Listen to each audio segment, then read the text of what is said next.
আসসালামু আলাইকুম, কেমন আছেন আপনারা? তো আমরা ভালো আছি। আজকে হচ্ছে বাজারে গেছে একটু, শরীর ভালো না তবুও গেছে একটু ছোটো মাছ নিয়ে আসছে। ছোটো মাছগুলো কুটি ধুয়ে পরিষ্কার করে রাখছি, এখন হচ্ছে রান্না করবো। হাতে মাখায় সুন্দর করে পরেছিল বসে। আর আমি তো আবার অনেক দিন ছিলাম না বাড়িতে, ছিলাম হচ্ছে বাসায় ছিলাম না, বাড়িতে গ্রামের বাড়িতে ছিলাম।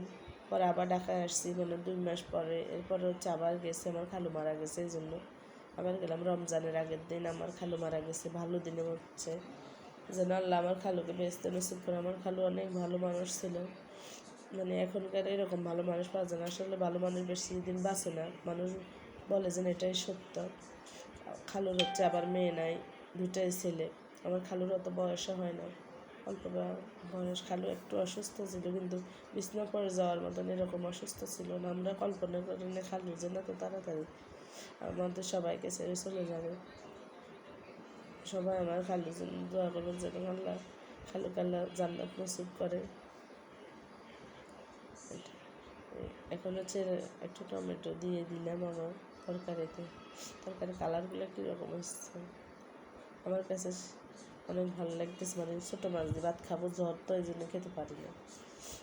এখন রান্না ছোটো মাছগুলো সরসরি করা শেষ, এখন হচ্ছে নামাই নেব। আমার রান্নাগুলো কেমন হচ্ছে কমেন্টস করে জানাবেন। আর সবাই আমার জন্য দোয়া করুন যে আমরা সবাই, আমার বাসা সবাই অসুস্থ যেন তাড়াতাড়ি সুস্থ হয়ে যায়। আজকের মতো এখানে বিদায়, আল্লাহ হাফেজ।